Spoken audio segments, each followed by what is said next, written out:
আসসালামু আলাইকুম, ইসমি মেহেক। আমি welcome to Mehak channel show. এখন এখানে বাজে রাতে 12:30, অ্যাকচুয়ালি মোর দেন 12:30। Happy new year.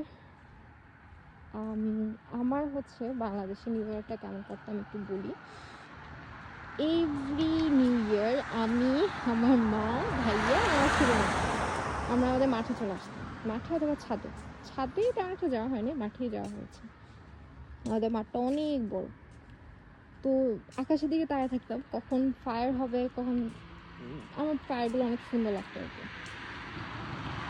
তো দেখতাম ফ্যামিলি সব থাকতো, দেন ফ্রেন্ডসদের টেক্সট, একসাথে আসা, নিউ ইয়ার চল এখানে ঘুরতে যাব, সকাল হোক যাবো, এখানে যাব ওখানে যাব, অনেক প্ল্যান। তো এখানে হচ্ছে এবার তো নিউ ইয়ার, এটা আমার ফার্স্ট নিউ ইয়ার আমার ফ্যামিলি ছাড়া। সিচুয়েশন যাই হোক, দেশ যেটাই হোক, আমরা যেখানেই থাকি না কেন, মানে আমি যেখানেই থাকি না কেন, আমি নিউ ইয়ারে কোনোভাবেই বাসায় থাকি না। রাতের টাইমে মাস্ট বের হবই হব আর ফায়ার্স দেখব। সো যা ইচ্ছা তাই করলাম, বের হয়েছি রাতে, ভালোই ঘোরাঘুরি করলাম মাশাআল্লাহ। তো ফায়ার্স দেখে চলে আসছি, এখন বাসার দিকে যাচ্ছি।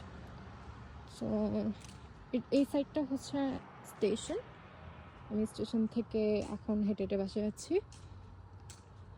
অ্যান্ড চারপাশে দেখতে অনেক ভালোভাবে ডেকোরেশন করছে। ওদের কাছে নিউ ইয়ার আসলে অনেক ভালোভাবে ওরা সেলিব্রেট করে, বাট আমার জন্য নিউ ইয়ার হচ্ছে জাস্ট 2024 একটা নাম্বার চেঞ্জ হয়েছে, 4 to 5 হয়েছে, দ্যাটস ইট। আর রাতের টাইমটা অনেক বেশি মজা লাগে, কারণ আমি আকাশে দেখলেই রক ফায়ার্স কতগুলো দেখতে পাই, এটাই। বাট আজকে আমি একটা জিনিস খেয়াল করলাম, বাংলাদেশে তো হচ্ছে মোস্ট অফ দ্য জায়গাগুলোতে ফায়ার্স হয়, বাট বিল্ডিং অনেক বড় বড়, যার কারণে ভালোভাবে দেখা যায় না। তো এখানে বাসাগুলো হচ্ছে ছোটো ছোটো, তো আমি আকাশের দিকে তাকালে পুরোটা দেখতে পারি। আমি সবই দেখতেছিলাম, বাট কানের কাছে পাখিদের কিচিরমিচির, ওরা এত ভয় পেয়েছে, খারাপ লাগছে, কারণ এই টাইমে তো পাখি উড়ে না। তো একটা গাছ থেকে যখন ফায়ার স্টার্ট হয়েছে, অনেকগুলো পাখি উড়ে আকাশে কোন দিকে যেন যাচ্ছিল, মানে সবাই চিনিমিনি করতেছিল, একজন এক এক দিকে যাচ্ছিল। পাখিদের জন্য আমার খুব খারাপ লাগছে। New year okay fine, it's good, celebration it's good, but make sure আমরা আমাদের নেচারে যাতে ক্ষতি না করি, এটা আমাদেরকে মেক শিওর করতে হবে।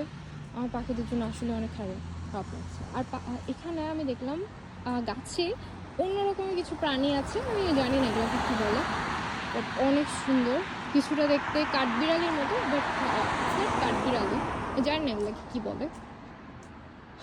ওগুলা দেখলাম গাছ থেকে নেমে আসছে, কোথায় কোথায় যেন চলে যাচ্ছে, কি একটা অবস্থা।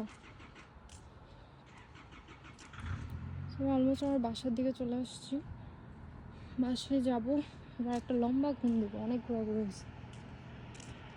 সো নিউ ইয়ারটা আশা করি সবার জন্য যাতে অনেক সুন্দর হয়, সবাই যাতে অনেক ভালোভাবে মজা করে, নিজের আগের মিস্টেকগুলো যাতে আর রিপিট না হয়, এটা আমি আমার লাইফের ক্ষেত্রেও করবো ইনশাল্লাহ, যে নিজের আগের মিস্টেকগুলো আর যাতে রিপিট না হয়, সব কিছু যাতে সুন্দর মতো যায়। আর সবাই আমার জন্য দোয়া করবেন। আমার পক্ষ থেকে হ্যাপি নিউ ইয়ার, আল্লাহ হাফেজ।